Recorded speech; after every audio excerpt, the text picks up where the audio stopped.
고맙습니다. 절름발이의 그 인생이 믿음에 접촉한 그 인생이 되어져서 그는 회복이 되어집니다. 베드로는 갑자기 절름발이에 대한 사건을 계속 다루지 않고 중간에 그리스도 예수를 십자가에 못 박은 너희들은 누구냐에 대한, 그리고 너희들이 주님을 십자가의 죽음으로 이끌었던 장본인들이다, 이렇게 지금 말씀을 하고 있습니다. 그리고 자의적인 것이 아니라 하나님의 계획 안에 들어있음을 베드로 사도를 통해서 또 듣게 됩니다. 과연 믿음에 접촉한 자는 어떻게 되어지는지 오늘 이 말씀을 통해서 은혜 받는 귀한 시간이 되기를 바랍니다. 14절로 15절. 그래서 너의 삶이 거룩하고 의로운 자를 부인하였고 너의 삶에게 살인자 장정을 선물 받기를 요구하므로 생명의 통치자를 살해하였고 하나님은 시체 삶에서 그를 일으키셨으니 나의 삶이 그것의 증인 삶이다. 거룩함. 우리가 신앙생활을 하는 이유는 뭐냐? 거룩해지기 위함이죠. 그럼 우리는 거룩해졌다라는 것을 어떻게 확인하며 갈 것인가? 신앙은 확인해야 되고 명확하게 구분되어져야 되고 그리고 구별되어져야 되는 삶을 우리가 분명히 살아야 되는데 내가 거룩해졌다는 것을 어떻게 증거로 증명해낼 수 있을까? 그냥 내가 생각에 느낌에 나는 예전보다 조금 많이 달라진 것 같고 나는 예전의 사고보단 지금 훨씬 더 건강한 사고를 할 수 있으니까 나는 거룩해졌다라고 이렇게 느낌으로 가지고 가면 되는가? 거룩하면 또 어떻게 되어져야 하는가를 오늘 또 이야기하고 있습니다. 거룩하다, 하기오스. 그럼 거룩한 자는 누구냐? 성도라는 겁니다. 거룩한 자들, 거룩한 삶을 사는 사람들. 그럼 이 거룩하다라고 하는 하기오스라고 하는 단어는 두렵다라는 단어에서 유래가 됐대요. 거룩해지는 것과 두려움의 연관성은 무엇이 있을까? 전혀 그 단어가 유의어도 아니고 연관성이 없는 것 같은데 거룩함과 두려움. 결국은 두렵다는 것은 하나님을 경외하는 것과 같다는 거죠. 하나님을 경외할 때 그 두려움이 올 수 있고 그 두려움 속에서 우리는 거룩해질 수 있는 길을 가게 된다는 것입니다. 거룩하다는 것은 순결하다는 것이고 결백한 것이고 신성하다는 겁니다. 신의 성품에 도달하는 것을 거룩하다 이렇게 말합니다. 이게 히브리어로 넘어가면 카다시라고 하는 단어를 만들어내는데 이 카다시라고 하는 단어의 이 거룩은 귀의 통로를 통해서 그냥 결국은 들어야 거룩해진다는 거예요. 듣지 않으면 순결해질 수가 없어요. 내 안에 쌓여있는 찌꺼기들을 무엇으로 청소를 할 것인가? 귀가 청소해준다는 겁니다. 귀의 통로를 통해서 깊은 사고로 내 자신을 올바르게 유지하는 것. 이게 거룩한 삶이래요. 그러니까 거룩해지는 삶이 쉬운 것은 아니에요. 항상 들어야 하고 씻어야 하고 그리고 그 들어온 메시지를 통해서 깊은 사고를 만들어내야 되고 그 깊은 사고가 내 자신을 올바르게 지탱하고 유지시킬 수 있어야 된다는 거예요. 오늘 하루 이렇게 되었다가 내일은 또 허물어지고 이게 거룩해지는 게 아니라는 거죠. 유지하는 게 얼마나 힘듭니까? 그것을 지탱해가는 힘이 있어야 되려면 바로 귀를 청소해낼 수 있어야 된다는 것입니다. 성결하고 그래서 그렇게 되어진 삶을 하나님께 봉헌되어질 때 하나님이 그 삶을 받았을 때 봉헌의 삶을 만약에 하나님께서 받지 않으셨다 거룩해질 수가 없는 거죠. 하나님 거룩해진 것을 원하고 계시기 때문에. 그러나 우리가 어린아이적 신앙 안에 있을 때는 더러운 것을 받으셨어요. 짐승 같은 삶을 받으셨습니다. 짐승 같은 어린아이와 같은 철딱선이 없는 그 삶을 하나님은 그걸 드렸어도 받으셨는데 이제 너희가 신앙 안에서 수십 년이 지났다면 너희는 장성한 자의 분량을 가지고 있어야 된다. 그렇다면 이제는 너희 스스로 귀를 통해서 들어오는 그 메시지를 통하여 너희 자신들이 깊은 사고로 올바른 인생으로 그리고 그것을 깨끗하게 청결하게 만들어낼 수 있는 그 장성한 분량이 되었을 때 이제는 그거를 받기를 원하시는 거죠. 어린아이가 주는 그 수준에서 받는 그 부모의 입장과 내 자녀가 장성했을 때 부모에게 주는 그리고 부모가 받기를 원하는 분량은 다르다는 겁니다. 똑같진 않죠. 어린아이적일 때는 학교에서 카네이션을 색종이를 찢어서 색종이를 잘라서 이렇게 만들어서 갖다 드리면 부모님은 한박 웃음을 웃으시면서 너무너무 좋아하셨어요. 그런데 내 아이가 성인이 되고 장성한 아이가 되었다. 장성한 사람이 되었을 때 색종이로 찢어서 어머니에게 카네이션을 달아드리는 그 자녀를 보면 얼마나 한박 웃음을 웃으실 수 있을까? 장성한 자만큼 분량이 그리고 행동이 달라져야 된다는 거예요. 그런데 우리는 여전히 똑같은 패턴으로 하나님 내가 이만큼 드려도 받으실 거다라고 오해하고 착각하고 있다는 것입니다. 그렇지는 않죠.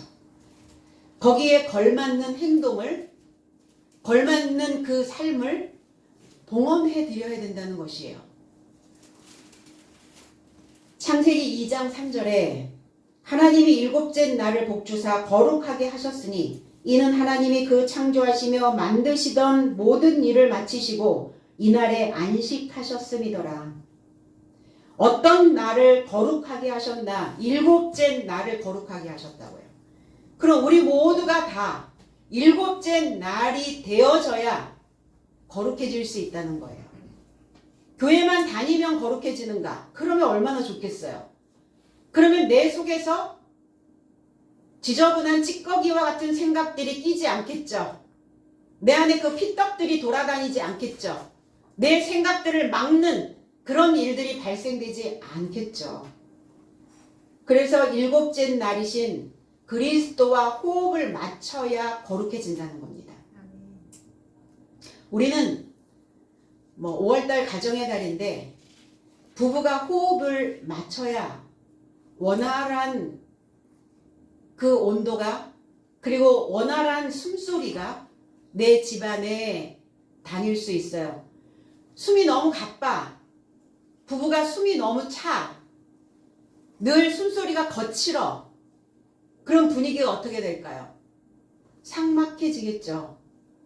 그러니까 주님과 나도 호흡이 맞아야 된다는 거예요.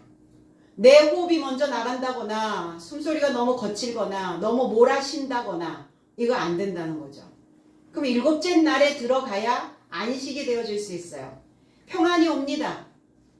그래서 그 숨소리가 같아지는 것, 이것을 거룩해졌다라고 표현합니다. 그럼 숨소리가 같아지려면 어떻게 해야 되는가? 내 숨이 들고 날고 할 때마다 내가 숨을 쉰다라고 하는 것을 인식할 때마다 내 안에서 생각이 떠올라와야 해요.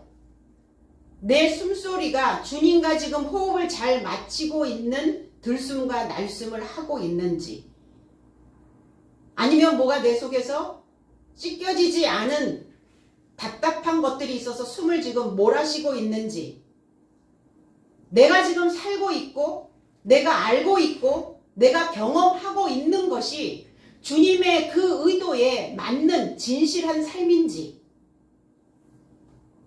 아니면 만들어 놓은 허구적인 신앙 내가 만들어 놓은 허구적인 픽션에 내 생각이 기초가 되는 신앙의 모든 것들이 조금씩 지금 뒤틀려 있지 않은지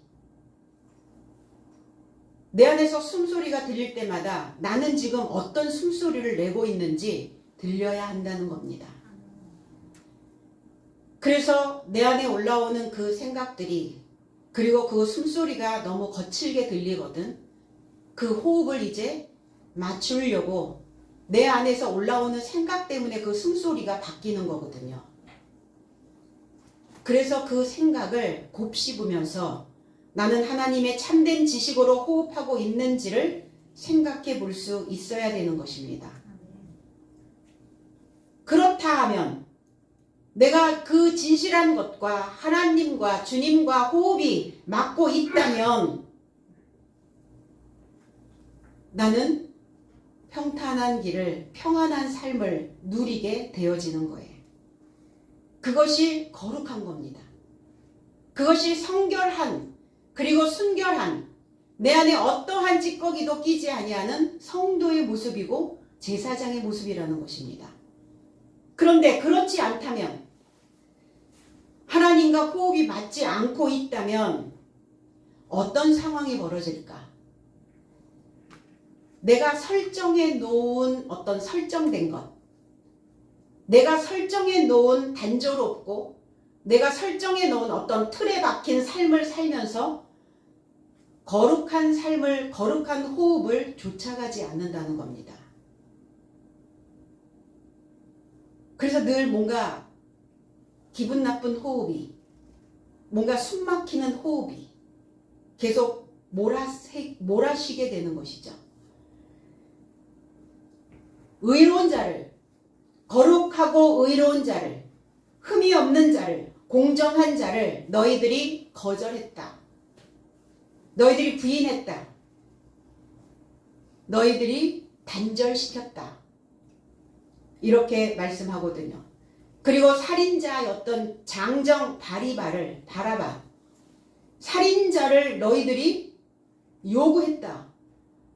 바라바를 선물로 요구했다. 이랬어요. 그것을 우리의 삶에 선물로 주기를 요구했다고요. 아니 어떻게 바라바 그 살인자를 선물로 요구를 했을까?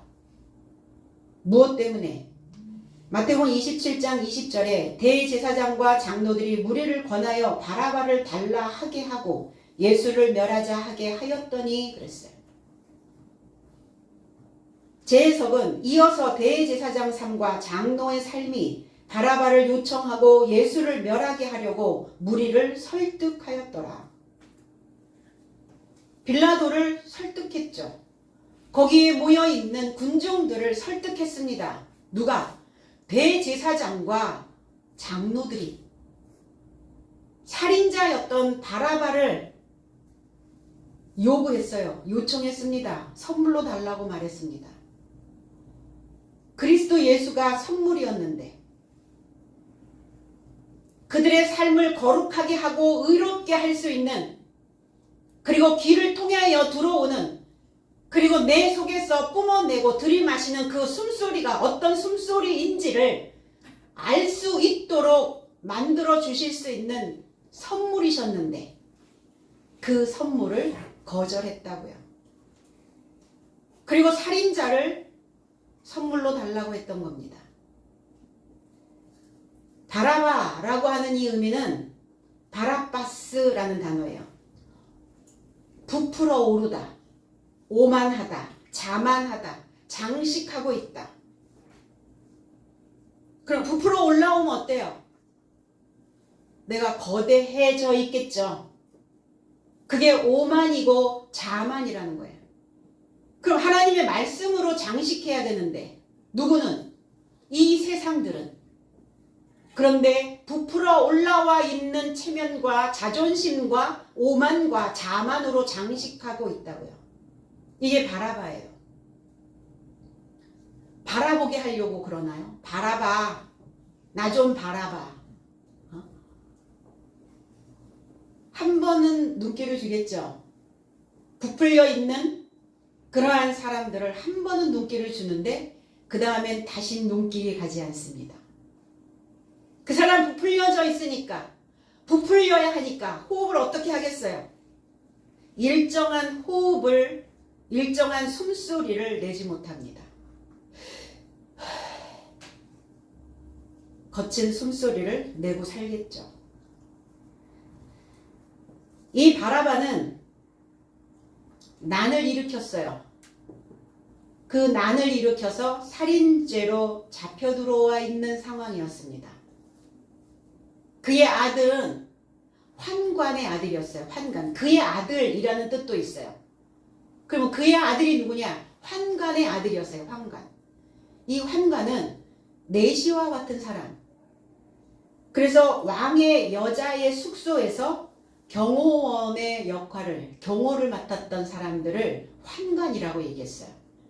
또 때로는 왕을 시종두는, 그러니까 왕의 여자를 경호해야 되다 보니까 씨를 주면 안 되죠. 그러니까 거세를 했던 거예요. 이 환관이에요. 우리나라의 내시와 같은 자들입니다. 그의 아들이었어요. 살인, 푸오뉴스라고 하는 단어예요. 사람을 실제로 죽인 자도 살인자죠. 그런데 말로 사람을 죽이는 사람도 있죠. 아니면 정서로, 폭력으로, 눈빛으로, 우리 몸에서 뿜어져 나가는 모든 제스처로 그 사람이 있는데 그 사람을 인식하지 않아. 그러면 그 사람은 스스로 느낄 때 내가 살아있다고 느낄까요? 죽은 자라고 느낄까요? 죽은 자라고 느끼죠. 내가 여기에서 어떤 존재인가? 그 존재감에 대한 박탈감을 느꼈을 때 그들은 죽습니다. 사람을 인정하지 않아. 사랑받지 못했어. 그러면 그 사람의 정신은 살아있다라고 느낄까요? 나는 이미 죽음을 경험했다라고 느낄까요? 죽었다라고 경험합니다. 아이들이 사랑을 받고자, 인정을 받고자 액션을 취합니다. 아무도 봐주지 않아요. 인정해주지 않아요. 사랑받은 적도 없어요. 그 아이들의 지능은, 그 아이들의 정서는, 그 아이들의 사고는 죽습니다. 그래서 죽은 자처럼 행동하는 거예요. 주변 사람들을 고려하지 않는 거예요. 내가 이러한 행동을 할 때, 내가 이런 말을 할 때, 이렇게 할 때 사람들이 괴로움을 당할 수도 있겠구나 생각하지 않는다는 겁니다. 왜? 죽은 자이기 때문에. 그래서 우리는 우리의 온 몸이 다 무기예요. 그럼 어떤 무기냐? 사람을 살리는 무기도 되고 사람을 죽이는 무기가 될 수도 있습니다. 우리의 입이 사람을 살리는 혀가 될 수도 있고 사람을 죽이는 입이 될 수도 있어요. 이 단어가 히브리어로 가면 라짜흐라고 하는 단어입니다. 산산조각으로 부수다. 또 사람을 죽이다. 다스러뜨리다. 가루로 만들다. 존재들이, 실체적 존재들이 우뚝우뚝 서서 살아야 되는데 그 사람이 무엇인가를 행동하고 무엇인가 말을 할 때마다 산산조각을 내는 거예요. 무시하고 업신여기고 짓밟고. 나는 그 정도는 아니야.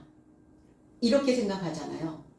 내가 그 사람을 뭐 짓밟고 산산조각 내고 으스러뜨리고 가루로 만든, 그래서 그 사람을 죽이는, 나는 그 정도는 아니었어.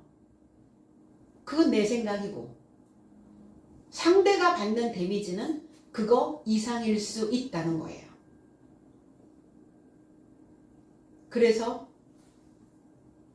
내 안에서 내가 상대를 그렇게 으스러뜨릴 때 내 안에서 들리는 숨소리는 달라질 겁니다.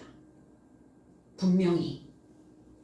평상시에 쉬었던 숨소리가 아닐 거예요. 알거든요. 근데 그 숨소리에 주목하지 않는 겁니다. 귀 기울여 주지 않는 거예요. 그러니까 똑같은 패턴으로 그 생을 쳇바퀴 돌고 있는 것이죠. 개선이 안 되는 거예요. 왜 우리가 이러한 삶을 살아야 할까? 오늘 이 시점에서 다시 한번 생각을 해봐야 되는 문제이기 때문입니다. 호세아 6장 9절에 강도떼가 사람을 기다림같이 제사장의 무리가 세겜 길에서 살인하니 저희가 사악을 행하였느니라.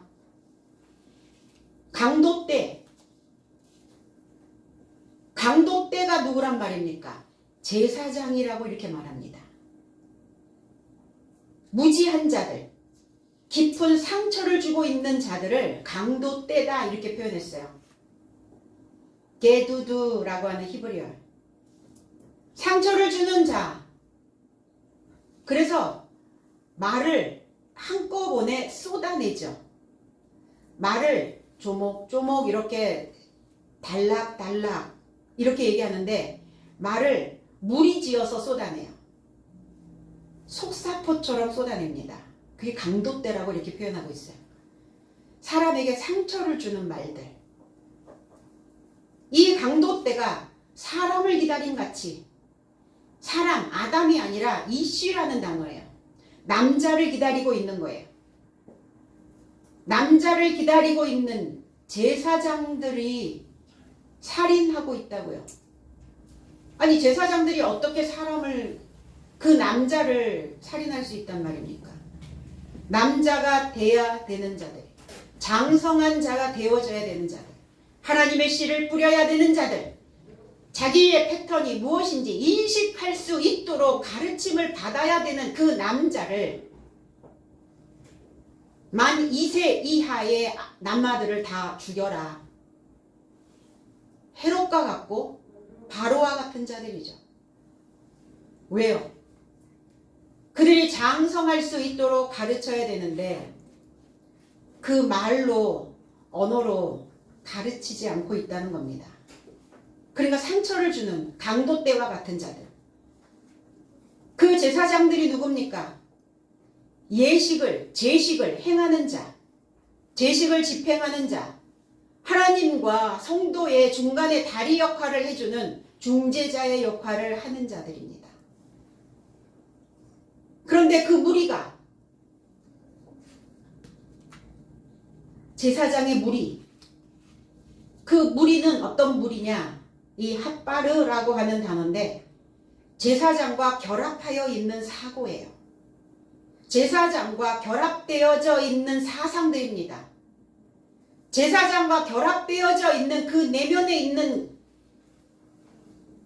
사상들이 사람들의 얼을 빼고 매혹을 시키고 주문을 걸고 있다. 이 무리라는 단어가 그 단어예요. 결합하다, 얼을 빼다, 주문을 걸다, 매혹하다. 그럼 제사장 스스로가 자기의 생각과 결합하여서 얼을 빼고 있고 자기의 얼도 빠진 거죠. 얼간이, 얼이 나갔어.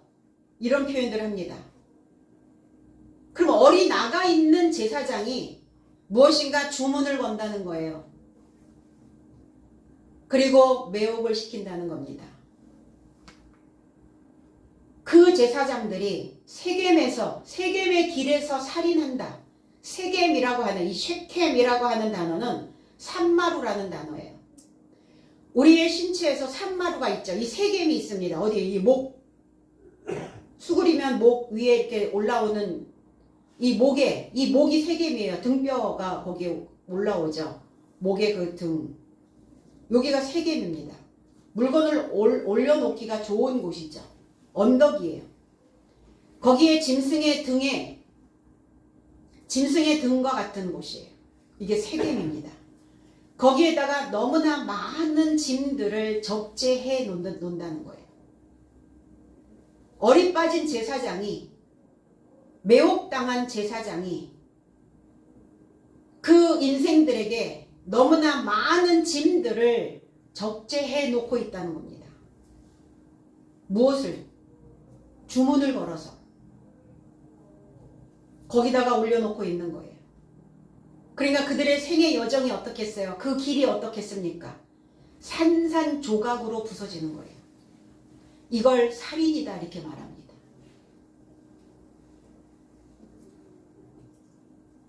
그래서 사람들을, 성도를 남자가 돼야 되는, 장성한 자가 되어져야 되는 나 스스로 너무나 많은 짐을 거기 그 세겜에다가 적재해 놓고 나 스스로를 가루로 만들고 있는 거예요.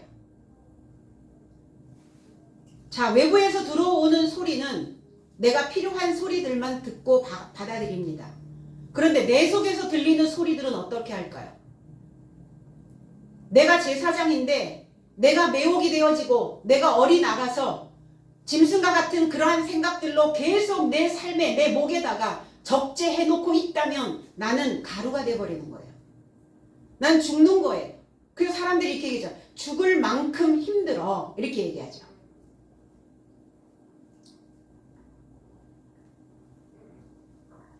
그게 악이라고요. 그 사악을 저희가 행하였나이다. 그 생각의 계획으로 악한 일을 만들어내고 실행하고 있는 것입니다. 무엇이 사람을 죽이는 살인인가? 입에서 나오는 소리, 그 소리로 너무나 많은 짐들을 지게 만들고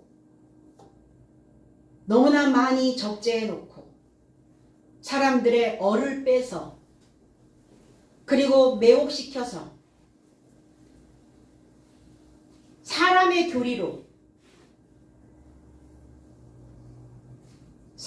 교리로 그 백성들을 다스러뜨려 버리는 거예요. 뭐하지 못하도록, 빚어지지 못하도록. 그것이 살인자다. 이것이 사람을 죽이는 살인을 저지르는 것이다. 제사장이 사람을 왜 죽입니까? 사람을 죽이는 자가 제사장입니까? 그런데 제사장이 올라간 그 제사장이 자기의 생각과 결합해서 자기의 교리를, 자기의 교훈으로 사람들을 짐승으로 만들어 놓고 거기다 너무나 많은 짐들을 적재하고 있다는 겁니다. 이게 살인이라는 거예요. 살아있으나 죽은 자로 만드는 거예요. 의식이 없게 만드는 겁니다. 생각할 수 있는 힘을 주지 않는 거예요. 이 상황을 내 스스로 나라고 하는 이 제사장이 나에게 하고 있다면 어떻게 할 거냐고요. 내가 그렇게 하리라고 생각을 못 하겠죠. 그래서 커다란 가마솥에 여러 가지 잡동사니 같은 재료들을 막 넣고 이제 마법 지팡이를 휘두르면서 주문을 거는 거죠. 뭐라고 주문을 걸어요? 하나님의 이름을 부르기만 하면 너희들은 다 구원이야. 뾰로롱. 자, 너희들은 이 주문에, 이 마법에 다 걸렸어. 제사장이 그러고 있다면 어떻게 할 거냐고요. 그렇게 얼을 빼고 있다면 이것이 살인인데 다 얼이 나갔어요. 다 얼 빠진 사람들이 스스로 또 이렇게 생각하는 거죠. 주문에 걸려 있으니까, 마법에 걸려 있으니까. 난 하루에 알을 1000개씩 낳을 거야. 나는 하나님께 하루에 알을 1000개씩 낳게 해달라고 내가 기도를 하면서 주문을 걸면 그렇게 이루어진다고. 그렇게 가르치고 있다면 스스로를 죽이는 살인이라고요. 그런 신앙을 우리는 살았습니다. 주문에 걸려서, 마법에 걸려서, 자, 너희들이 주문을 걸어봐. 하나님께 그렇게 1000개의 알을 하루에 낳게 해달라고 주문을 걸면 그렇게 될 거야. 그렇게 이루어질 거야. 그래서 다 얼간이들을 만들어놨어요. 무엇 때문에 예수 그리스도를 이 바라바와 이 살인자와 맞바꿨을까? 왜 예수님은 살인을 저지른 적도 밀란을 일으킨 적도 없는데 사람을 죽였으니까 가장 극악무도한 죄인이잖아요.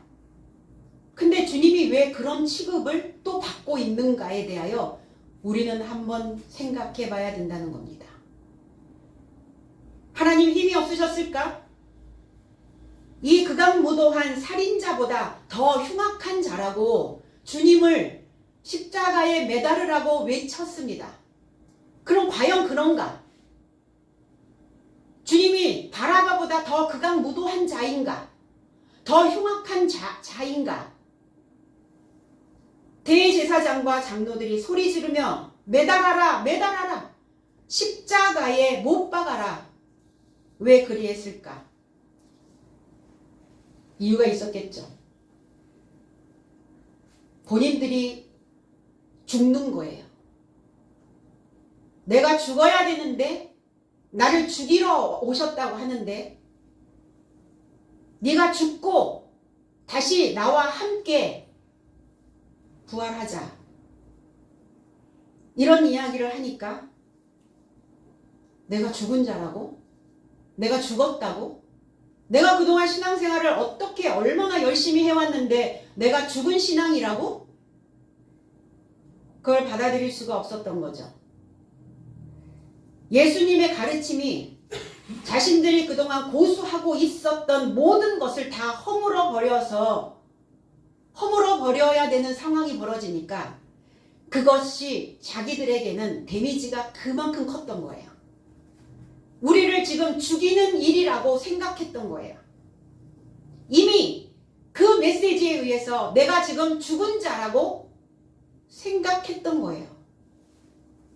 바라바는 본인들을 죽이진 않았잖아요. 바라바는 대제사장과 장로들과 바리새인과 서기관들을 죽이진 않았거든요. 그 메시지가. 그런데 주님은 그들에게 직결타를 날리고 있으니까 예수에 의해서 우리가 지금 죽었다. 그러니까 어떻게 보면 바라바는 조금 용서가 돼. 그러나 예수는 용서할 수 없는 살인자다. 지금 이것을 그들이 주장하고 있는 거예요. 사람들은 그렇습니다. 내가 알고 있는 것과 내 마음에 꼭 맞게 그 말씀이 뿌려지지 않으면 거부하고 쓰디쓴 약은 뱉어버리고 그저 내 마음에 꼭 맞는 내가 알고 있는 수준의 것만 전달받기를 원하죠. 그러면 뭐하러 이미 내가 알고 있는데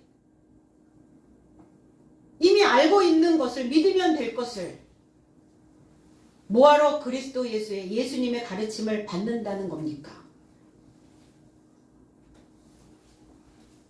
말씀은 궁금한데 그거는 받아들일 수가 없고 그 무슨 이중적 메시지를 나한테 끊임없이 주느냐는 거예요.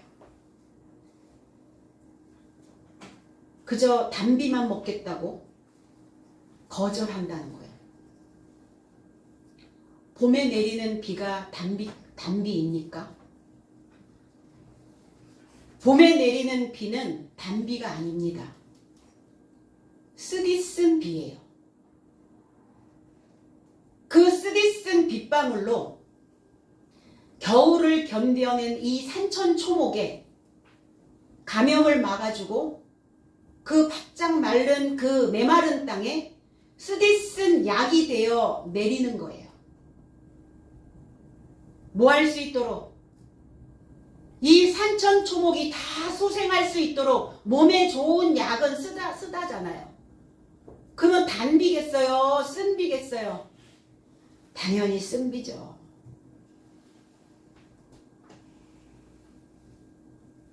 오히려 자연계에 있는 자연은 하늘에서 내리는 그 쓰디쓴 비를 받아들이고 흡수하는데 왜 사람의 사고는 그게 안 될까요?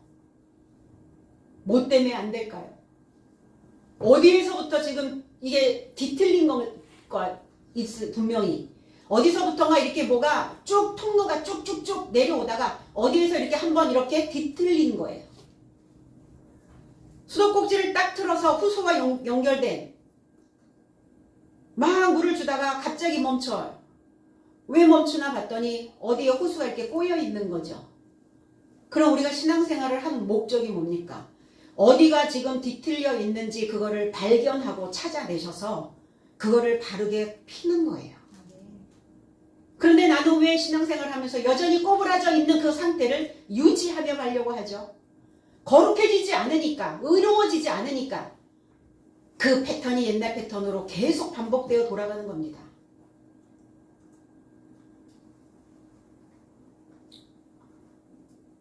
지금 거주하고 계시는 교회, 이 교회가 내 맘에 내 입맛에 맞게 해줄 것이다 기대하지 마시고, 이 교회가 그 제사장이 하나님의 뜻대로 가고 있는지 아닌지, 혹여 우리에게 마법을 걸어서 주문을 걸어서 그 짐승의 고기만을 원하고 있는지 분별해 주시면 좋을 것 같습니다. 그리고 그 거룩한 성도로 제사장으로 거의 그 신분에 걸맞는 옷을 입을 때까지 그 지도자가 틀린 것이 아니라면, 틀려먹은 것이 아니라면 그 지도자와 발맞춰서 그 인생의 여정을 가기를 요청하시면 좋겠습니다. 살아있는 생명의 주를, 생명이 아니라 조에라는 단어예요. 살아있는 영의 통치자를 너희들이 살해했다. 그러니까 내 안에서 살아있는 영, 말씀이 흘러갈 수 있도록, 말씀이 꼬이지 않도록 그걸 인정하고 받아들이고 흡수해야, 그래야 살아있는 영이 되어져요. 내 생각으로 잘라내고 내 생각으로 토막내고 내 입맛에 맞지 않으니까 뱉어내고 내 뜻과 어긋났다고 뒤돌아서 버리고, 그러면 살아있는 영이 안 만들어집니다. 조금 쓰디 써도 그냥 삼켜야 되는 상황이 벌어지면 꿀꺽 삼키시고, 그래서 그 살아있는 영의 통치자를 살해하지 않도록. 살해하면 어떻게 돼요? 내가 늘 죽은 시체예요. 시체. 감각이 없어졌어요. 감각. 내가 지금 어떻게 걸어다니고 있는지 내 모습이 비춰지질 않는 거예요. 내가 죽은 시체였다는 겁니다. 나의 시체 삶을, 나의 죽어 있었던 그 의식을 깨워내시라고 나의 죽은 삶에 오신 거예요. 주님이 시체입니까? 주님이 죽은 자가 아니잖아요. 내가 죽은 자였잖아요. 그러나 내가 죽기를 갈망하지 않으면, 내가 죽으려고 하지 않으면 죽은 듯 하여 보면 또 좀비처럼 일어나는 거죠. 내 안에 좀비를 만들면 안 되잖아요. 죽었나 하여 보면 또 일어나서 그 모습으로 계속 유지하고 가는. 그래서 내가 죽은 좀비의 삶에서 그리스도 예수의 살아있는 영이 나를 통치하기 시작했다. 그것을 산자라고 말하는 겁니다. 무엇이 나를 지배하고 있느냐예요. 어떤 감각이 내 안에 지금 꿈틀거리고 있느냐입니다. 내가 의식 없이 살았고 말씀의 감각을 잃어버려서 그 죽었던 믿음에서 이제는 하나님을 분명히 알고 믿을 수 있다는 것을, 내가 하나님을 분명히 알고 믿고 있다는 것을 증명해 줄 수 있는 증인이어야 된다는 것입니다. 하나님께로 향하는 내 마음을, 내 믿음을 산산조각내고 있는 이 살인자를 오늘 풀어줍니다. 하나님의 의도였어요. 그러면 저와 여러분들의 의식 속에서 이 바라바를 붙잡아 놓고 있으면 안 돼요. 이 바라바는 놓아줘야 됩니다. 바라바를 풀어줘야 됩니다. 바라바를 풀어줬을 때 그 바라바를 풀어주는 그 상황이 내게는 선물이라는 거예요. 왜? 그리스도 예수를 내가 받아들일 수 있는 상황이 만들어지기 때문이에요.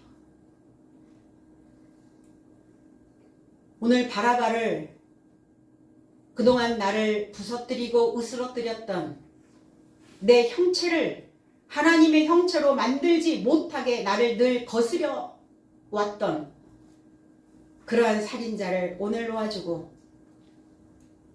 나의 죽은 삶에 들어오셔서 나를 다시 살리실 수 있는, 나를 다시 일으켜 세우시는 그리스도 예수와 함께 오늘 십자가에 못 박히는 그 시간이 되기를 원합니다. 그래서 주님이 나를 죽이러 들어오는 살인자라고요. 그런데 주님은 책임지시죠. 나를 죽였다면 그 짐승 같은 삶을 죽이고 남자의 삶으로, 장성한 자의 삶으로, 성장한 삶으로 나를 다시 일으켜 세워주시는 거예요.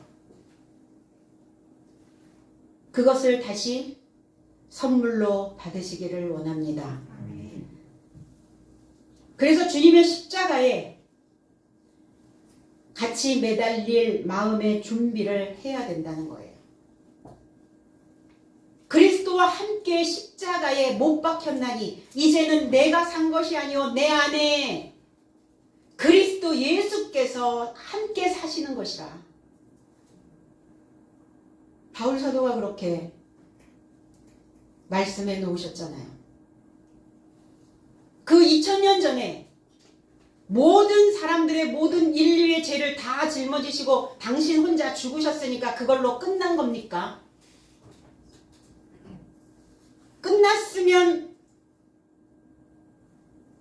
나는 십자가에 못 박힐 이유가 없는 것이고 갈라디아서를 쓴 바울의 증언은 가짜고 허구고 픽션이라는 거예요. 그러나 성경은 픽션이 아니라 논픽션이죠. 픽션은 뭡니까? 허구적 이야기, 만들어낸 이야기, 어떤 SF 공상, 주문을 걸어서 마법을 걸어서 작가 마음대로 휘저어서 만들어 놓은 이야기를 픽션이라고 말합니다. 그러나 논픽션은 사실적인 근거, 사실화되어져 있는 것, 역사적인 어떤 근거를 통해서 그 문헌을 통해서 그것을 통해서 오늘날 나의 삶은 어떻게 이것을 만들고 되새기고 이것을 성취해 갈 것인가. 사실을 근거한 것. 그래서 성경은 논픽션이라는 거예요. 나의 허구적 이야기를 만들지 마세요. 있는 그대로 사실적인 이야기, 그거 각색하거나 그것을 내 나름대로 머리를 쥐어짜서 색깔을 입힌다거나 성경은 그런 내용이 아니어야 한다는 겁니다. 그래서 성경은 달달하지 않아요. 마시멜로 같지 않습니다. 마시멜로 이렇게 꼬챙이 끼워서 불에 구워서 먹으면 얼마나 찌겠지, 내가 원하는 모양으로 얼마나 잘 늘어납니까? 성경은 그 맛이 아니에요. 단단하고 거칠고 씹기 힘들고, 그래서 한참을 곱씹어 봐야 그 안에서 그 깊은 맛이 조금씩 우러나와요. 근데 우리는 신앙생활을 마시멜로처럼 하기를 원하죠.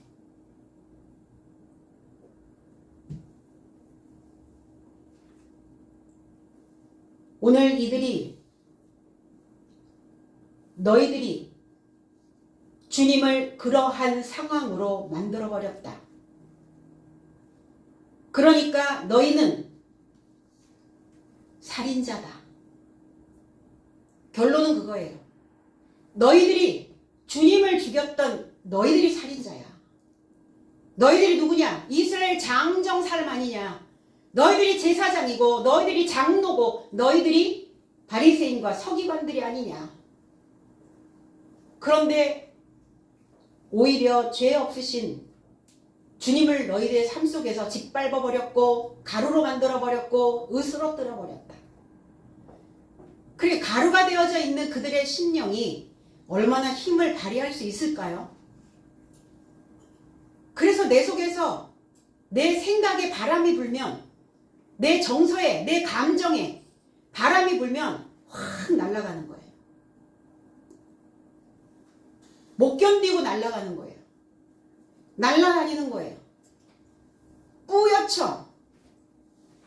뿌옇게 먼지가 앉아 버립니다.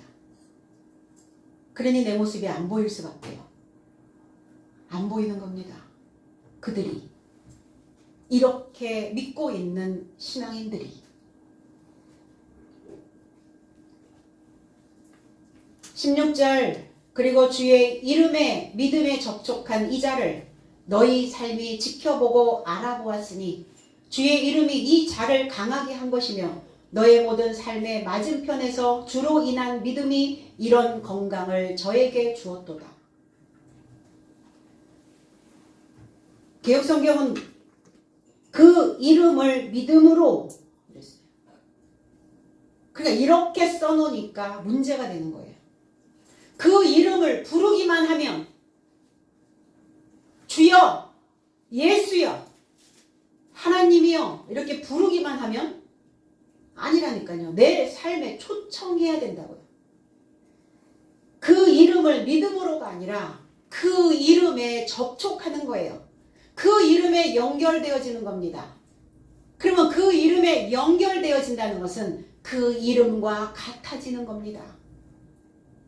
그분의 사역과 같아지는 거예요. 그분의 공생애와 내가 같아져야 된다는 겁니다.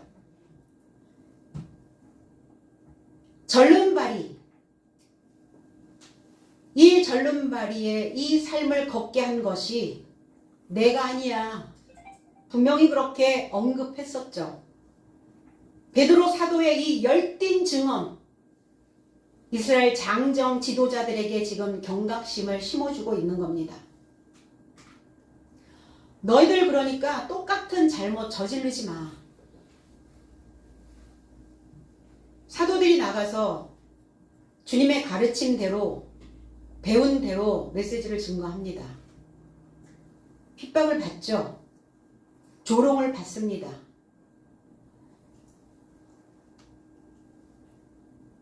그러면 너희들이 지금 또 내가 증언하고 있는 이 메시지를 받아들이지 않고 있다면 너희들은 또 이 사도들을 살해한 살인자가 될 수밖에 없다.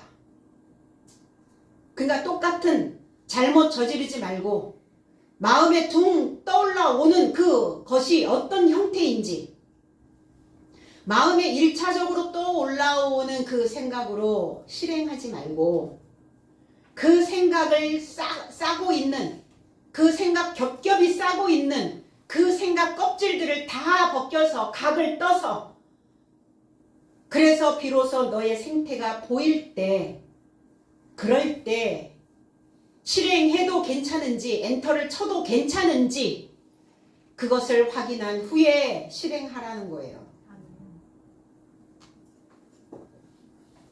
그래서 하나님께 설득된 내 모습인가? 아니면 내가 주문을 걸어서 나의 마법에 걸려있는 얼빠진 그 상황으로 설득되어져 있는가? 그래서 내 모습을 하나님께 설득된 하나님으로 인하여 설득된 나의 모습을 하나님께 봉헌해 드리기를 우리가 갈망할 때 그 은혜가 우리에게 내려온다는 겁니다. 절름발이 내가 한 게 아니라 내 자력으로가 아니라는 것을 베드로 사도는 말씀하고 있습니다.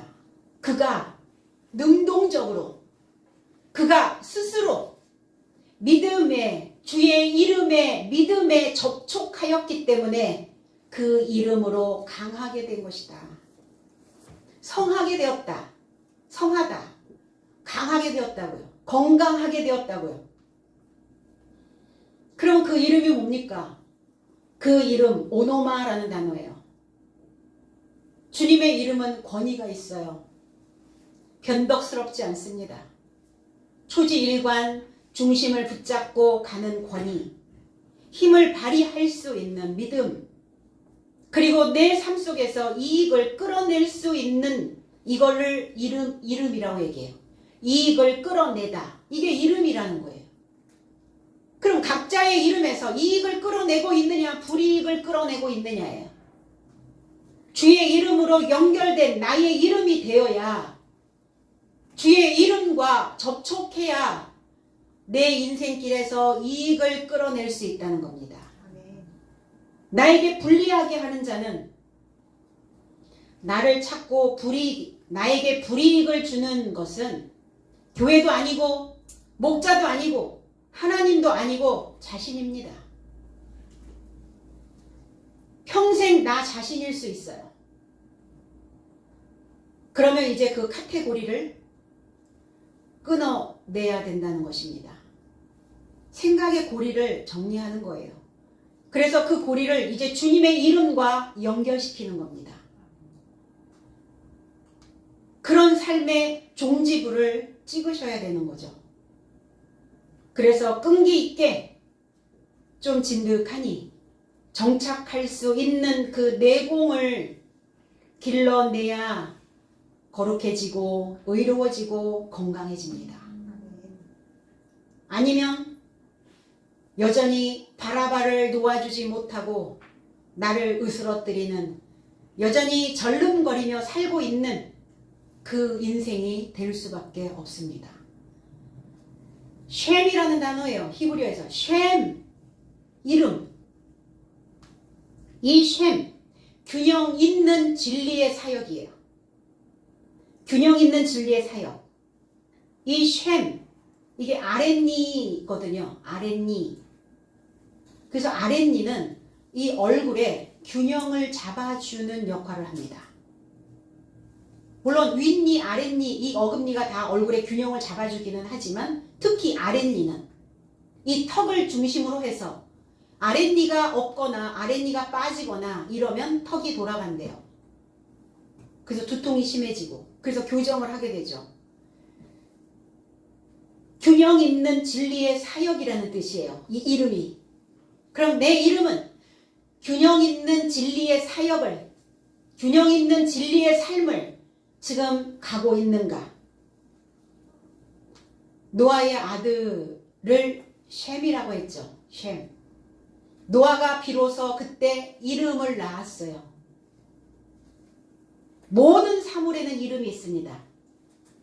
그럼 어떤 이름과 연결되어 가느냐에 따라서 그 이름은 귀한 이름도 되고 천한 이름도 돼요. 그런데 천한 자는 이름이 없습니다.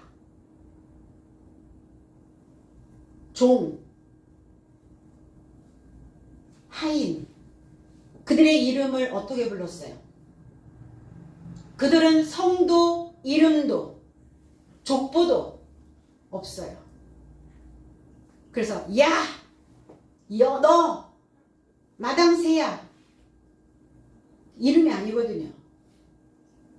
형용사로 불렀어요. 명사가 아니라 형용 대명사로. 마당새, 언년이, 뭐 이런 표현들이죠. 성이 있잖아요. 성이 있다는 것은 족보가 있다는 것이고, 족보가 있다면 이름이 지어져서 족보에 올라가야 되는 것이죠.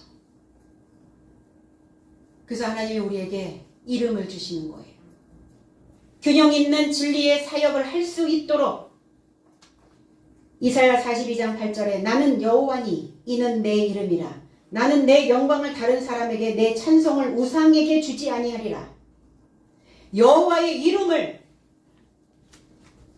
내 이름이 누구냐? 여호와다.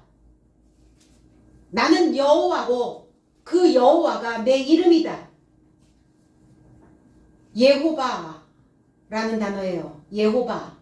예호바라고 하는 단어는 하야라는 단어에서 옵니다. 하야. 존재하다, 살다, 살기를 소망하다. 나는 존재하기를 소망한다. 이게 여호와라는 단어예요. 구약에서는 히브리어 히브리에서는 하나님의 실체가 없어요. 신약이 와야 그리스도가 실체로 오시는 거예요. 그러니까 누군가 그 영을 담을 수 있는 존재가 필요했던 거예요. 그러면 저와 여러분들이 여호와, 예호가 살기를 소망하고 존재하기를 소망하는 그 하나님의 영을 담아내는 그릇이어야 된다는 겁니다. 그래서 살아있는 영이 되어져야 내가 하나님의 영을 담을 수 있는 그 그릇이 되어져 있어야 나에게 내 안에 존재하신다는 거예요. 이름이 주어졌다는 것은 정처 없이 떠도는 사람에게는 이름이 없습니다. 간판을 거는데 정처 없이 떠도는 보따리 짐을 들쳐매고 이런저런 산간 지역을 떠돌면서 물건을 파는 사람이 간판이 있을 수가 없잖아요. 정착을 해서 나는 이 지역에 간판을 걸어야 돼. 그래야 비로소 이름이 만들어집니다. 그러니까 나를 천한 자로 만들지 말고 귀한 자로 만드세요. 이름이 없는 자로 살지 말고 이름 있는 자로 살아야 된다는 겁니다. 그래서 그 이름을 기억할 수 있도록, 그 이름을 기억하면 그 삶이 어떠하였는지 한눈에 볼 수 있도록, 어떻게 살아있는 영이 될 수 있는가 깨닫는 말씀이에요. 말씀이 해석이 되어진 그 말씀으로 내가 깨달아 이해하고 그것을 인정하고 받아들이고 내가 그 받아들인 삶으로 내가 실행하고 실천하며 사는 거예요. 이렇게 해야 하나님의 영이 만들어집니다. 구원하는 실존이 계셔야 나의 이름에 값이 생깁니다. 이름값. 우리 이름값 하려고 하나님 믿는 거예요. 믿으십니까? 이름값 하고 계시죠? 네. 믿음에 연결된 삶이 돼야 우리는 건강하게 됩니다. 강한, 확실한 그 꾸준함이 있어야 이거를 건강하다고 말해요. 싫으면 팽개치고, 싫으면 그만두고, 싫으면 보따리 싸고. 이게 꾸준하지가 않잖아요. 이 꾸준하다, 강한, 확실한, 이게 성하게 하였다라는 단어예요. 스테레오스. 완전히 나아야죠. 완전히. 완쾌. 전체. 요만큼은 아픈데 그래도 뭐 이만하면 돼. 그런가요? 그걸 건강하다고 말하진 않죠. 전체가 다 건강해야 해요. 전체가 다 완전히 나아야 합니다.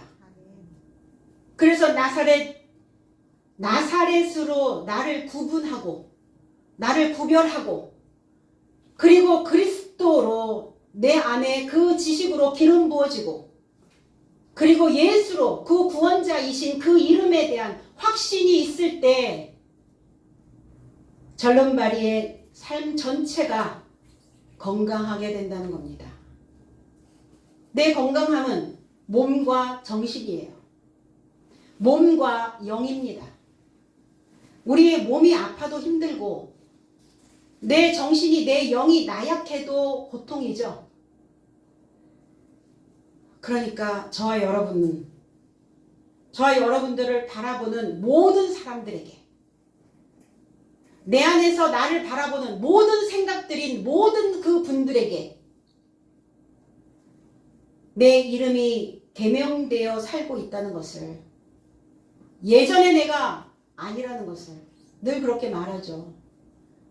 바깥의 호적으로 이름을 바꾸면 뭐합니까? 그 속에서 있는 돌아다니는 그 생각들은 여전한데 여전하시군요. 여전한데 내 안에 있는 이름이 바뀌어야 해요. 바뀌면 내 바깥에 있는 이름도 바뀝니다. 굳이 법적으로 그것을 내 이름 개명 신청을 하지 아니하여도 내 사고가 바뀌면서 내 생각이 바뀌면서 우리는 다 개명이 되어지는 겁니다. 그런 삶을 알아볼 수 있도록 너희들이 절름발이의 삶이 건강하게 되었다는 것을 너희들이 지금 알아보았다 이랬어요. 알아보세요. 여러분 스스로도 지금 건강해졌다는 것을 스스로 알아보시고 오늘 이 날 이 믿음에 접촉되어지시기를 나사렛 예수 그리스도의 이름 안에서 축복합니다. 기도하겠습니다. 아버지 은혜 고맙습니다. 주님 오늘 무엇이 살인이었는지 그리고 어떤 것이 믿음이었는지 그 생각들을 다시 한번 만들어낼 수 있는 우리 모두가 되기를 원합니다. 오늘 이 믿음에 그리스도 예수의 이름에 접촉한 절름발이의 인생이 완전히 건강한 삶을 얻었습니다. 우리의 육체의 생각도 우리의 영적인 생각도 이 건강한 삶이 하나님의 영을 담아놓을 수 있기에 충분한 금그릇과 같은 자들이 되게 하여 주시옵소서. 오늘 내가 붙잡고 있는 것이 나를 지배하고 있는 것이 무엇인지 오늘 나를 으스러뜨리고 있는 그 살인하는 생각을 놓아주고 나를 죽이고 다시 부활케 하는 그리스도 예수를 붙잡을 수 있는 이날들이 되게 하여 주시옵소서. 그리하여 하나님이 원하시는 그 인생 그 여정에 도달하게 하시고 그 걸음걸음마다 하나님의 은혜가 넘칠 수 있는 발걸음이 되게 하여 주시옵소서. 감사드리며 예수 그리스도 이름으로 기도하옵나이다. 아멘.